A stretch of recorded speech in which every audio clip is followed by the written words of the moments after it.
Hello नमस्कार दोस्तों, स्वागत है आपका नित्य एग्जाम पॉइंटर के डेली करंट अफेयर्स में। आज है 8 अगस्त और आज हम लोग 8 अगस्त के महत्वपूर्ण करंट अफेयर्स पर चर्चा करेंगे दोस्तों। तो अभी तक हमारे चैनल को सब्सक्राइब नहीं किए हैं तो सब्सक्राइब कर लीजिए, साथ ही बेल आइकन को जरूर प्रेस कर लीजिए ताकि लेटेस्ट नोटिफिकेशन आपको मिलती रहे। इस करंट अफेयर्स का पीडीएफ डाउनलोड करने के लिए डिस्क्रिप्शन में हमारे टेलीग्राम चैनल का लिंक दिया गया है, आप उसे ज्वाइन कर लीजिए। डेली के करंट अफेयर्स का जो पीडीएफ है दोस्तों, ये यहाँ पर अपलोड कर दिया जाता है और आप यहाँ से डाउनलोड कर सकते हैं। तो पहला क्वेश्चन है, पहली किसान रेल निम्न में से किन दो शहरों के बीच चलेगी? बहुत इंपॉर्टेंट क्वेश्चन है क्योंकि ये पहली बार चलाया गया है, इससे पहले कभी नहीं चलाया गया था। तो पहली जो किसान रेल है वो निम्न में से किन दो शहरों के बीच चलेगी दोस्तों? तो वो देवालाली से दानापुर के बीच चलेगी, देवालाली से दानापुर के बीच चलाई जाएगी। तो किसानों को राहत देने के लिए भारतीय रेलवे ने एक नई ट्रेन की शुरुआत की है। किसान रेल जो होगी वो पूरी पार्सल ट्रेन होगी जिसमें किसानों का अनाज, फल, सब्जियां आदि लाना और ले जाया जाएगा।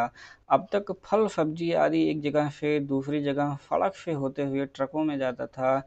इसमें ज़रूरत से ज़्यादा वक्त लगता है। किसान रेल नासिक से देवलाली से बिहार के दानापुर तक चलेगी दोस्तों, ठीक है। तो नासिक के देवलाली से, यहाँ के कर लीजिएगा, नासिक के देवलाली से बिहार के दानापुर तक चलेगी दोस्तों। दूसरा प्रश्न है, जम्मू कश्मीर के किस पूर्व उपराज्यपाल का हाल ही में भारत किस उपराज्यपाल को हाल ही में भारत का नया नियंत्रक एवं महालेखा परीक्षक यानी कि सीएजी कैग नियुक्त किया गया है? तो वो है दोस्तों गिरीश चंद्र मुर्मू। पहले आप लोग जानते थे कि गिरीश चंद्र मुर्मू क्या थे दोस्तों? जम्मू कश्मीर के उपराज्यपाल थे। अभी हाल ही में वहाँ से पदमुक्त हुए हैं और उनको अब क्या बना दिया गया है? कैग बना दिया गया है, यानी भारत का नया नियंत्रक एवं महालेखा परीक्षक बना दिया गया है दोस्तों। अब ये क्या करेंगे कि पहले जो कैग थे कौन, राजीव महर्षि, उनकी जगह लेंगे, ठीक है।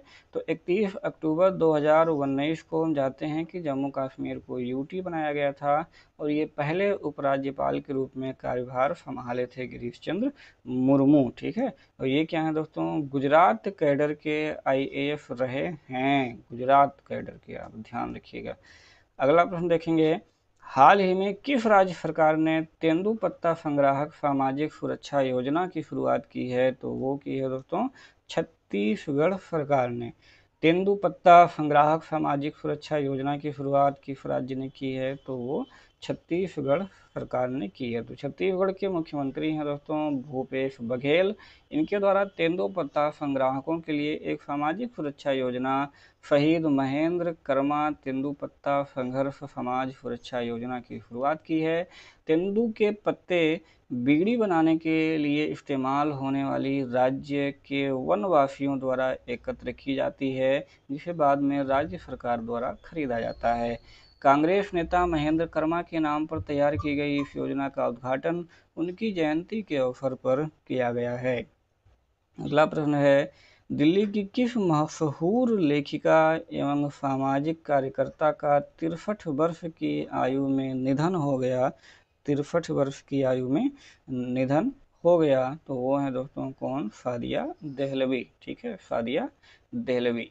तो सादिया देहलवी का जो जन्म हुआ था वो 1957 में दिल्ली में हुआ था।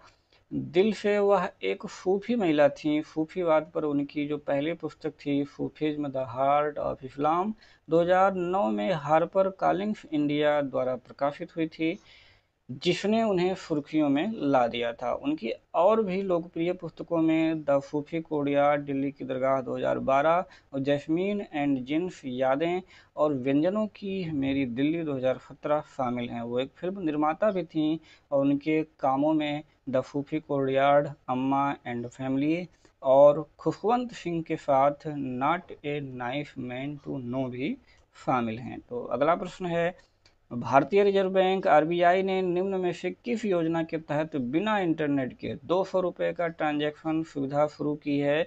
तो पायलट योजना के तहत शुरू किया गया है दोस्तों, ठीक है। किस योजना के तहत?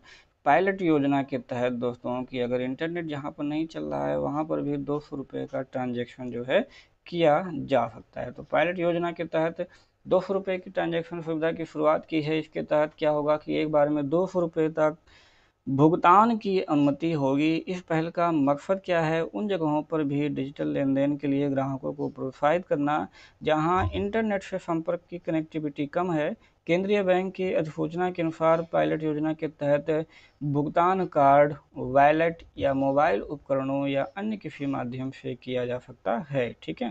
तो नेक्स्ट प्रश्न है, जम्मू कश्मीर के विशेष दर्जे को निरस्त करने के लिए एक वर्ष बाद किस देश ने न्यूयॉर्क स्थित संयुक्त राष्ट्र सुरक्षा परिषद में जम्मू कश्मीर की स्थिति का मुद्दा उठाया है? तो कौन उठा सकता है? आप लोग जानते ही हैं। तो किसने उठाया है? चीन ने उठाया है। तो बीते वर्ष विशेष दर्जे की समाप्ति के बाद यह तीसरी बार हुआ है जब चीन ने जम्मू कश्मीर के मुद्दे को संयुक्त राष्ट्र सुरक्षा परिषद के समक्ष उठाया है। इससे पूर्व यह मुद्दा बीते वर्ष अगस्त माह में, इस वर्ष जनवरी माह में भी उठाया गया।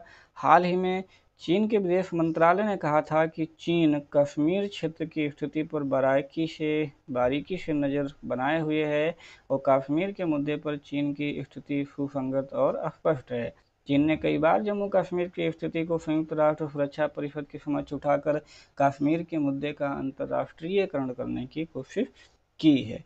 नेक्स्ट प्रश्न है, हाल ही में किस राज्य ने परिवार पहचान पत्र यानी कि पीपीपी योजना शुरू किया है? तो वो शुरू किया है दोस्तों किसने? हरियाणा सरकार ने परिवार पहचान पत्र योजना। तो ये क्या होगा दोस्तों? एक विशिष्ट पहचान पत्र है। इस योजना का उद्देश्य क्या है कि राज्य भर में रहने वाले लगभग 54 लाख परिवारों में से प्रत्येक की निगरानी करना है।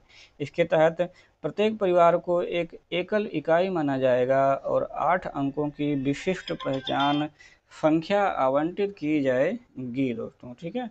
तो राज्य सरकार के अनुसार प्रत्येक परिवार के लिए पहचान पत्र पोर्टल पर अपना पंजीकरण कराना क्या है दोस्तों? अनिवार्य है। ठीक है। हरियाणा के भी बारे में, तो ये जो मैप में दिख रहा है आपका हरियाणा, जो इसकी स्थापना हुई थी दोस्तों 1 नवंबर 1966। कैपिटल है चंडीगढ़, लार्जेस्ट सिटी है फरीदाबाद, डिस्ट्रिक्ट टोटल कुल 22 हैं दोस्तों। गवर्नर हैं सत्यदेव नारायण आर्या और जो चीफ मिनिस्टर हैं Manohar Lal Khattar. Deputy chief minister हैं दोस्तों दुष्यंत चौटाला। लेजिस्लेचर यहाँ पर दोस्तों यूनिकैमरल है, कुल 90 सीटें हैं।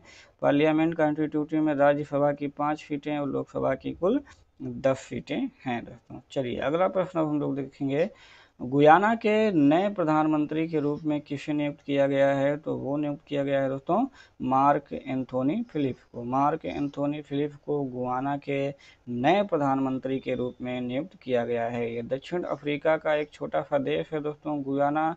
यहाँ के राष्ट्रपति हैं डॉक्टर इरफान अली। इनके द्वारा नए प्रधानमंत्री के रूप में नियुक्त किया गया है मार्क एंथोनी फिलिप को।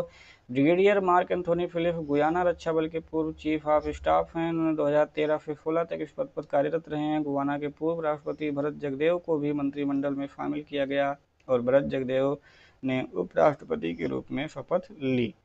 तो अगला प्रश्न देखेंगे, निम्न में से किसे सेबी के अध्यक्ष के रूप में पुनः नियुक्त किया गया है? तो आप लोग जानते ही होंगे अभी तक कि सेबी के अध्यक्ष कौन थे? श्री अजय त्यागी। तो इनको जो है पुनः नियुक्त किया गया है, यानी इनका जो कार्यकाल है दोस्तों वो क्या किया गया है? कार्यकाल को 18 महीने के लिए और आगे बढ़ा दिया गया है दोस्तों। ठीक है। सेबी क्या होता है दोस्तों? Securities and exchange board of India. ठीक है। अब उनका कार्यकाल क्या होगा कि 28 फरवरी 2022 तक रहेगा। चलिए, जो पिछला प्रश्न दिया गया था कि आयरलैंड के किस पूर्व राजनीतिज्ञ और नोबेल पुरस्कार विजेता का हाल ही में निधन हो गया? तो वो है दोस्तों जॉन ह्यूम। तो जॉन ह्यूम आयरलैंड के पूर्व राजनीतिज्ञ और नोबेल पुरस्कार विजेता थे। वे 83 साल के थे। जॉन ह्यूम अपने देश उत्तरी आयरलैंड में विद्रोहियों के साथ समझौता कराने में अहम भूमिका के लिए नोबेल पुरस्कार से सम्मानित किया गया था जॉन ह्यूम को। ठीक है। उनके समझौते की वजह से ही क्या हुआ था दोस्तों कि उत्तरी आयरलैंड में हिंसा खत्म हुई थी। जॉन ह्यूम का जन्म 18 जनवरी 1937 को उत्तरी आयरलैंड के लंदन डेयरी शहर में हुआ था। जॉन ह्यूम 1970 में स्थापित social democratic and labour party के संस्थापक सदस्यों में से थे दोस्तों। ठीक है। अगला प्रश्न आपके लिए है, हुरून वैश्विक यूनिकॉर्न सूची 2020। हुरून वैश्विक यूनिकॉर्न सूची 2020 में भारत का क्या स्थान है? तीसरा, चौथा, पांचवा या फिर पहला? तो इसका आंसर दोस्तों आप लोगों को कमेंट बॉक्स में देना है। तो इसका आंसर आप लोग कमेंट बॉक्स में जरूर दीजिए। और ऐसे ही बने रहिए लगातार दोस्तों नित्य एग्जाम पॉइंटर फैमिली के साथ। अपनी करंट अफेयर्स को आप लोग मजबूत करते रहिए ताकि लास्ट टाइम में आपको करंट अफेयर्स के झंझट से आपको मुक्ति मिली रहे और आप ऐसे ही देश दुनिया की खबरों से अपडेट रहें दोस्तों। तो चलिए ख़त्म करते हैं आज का current affairs. Thank for watching, have a good day. Daily current affairs देखने के लिए बहुत बहुत धन्यवाद। जय हिंद, जय भारत, वंदे मातरम।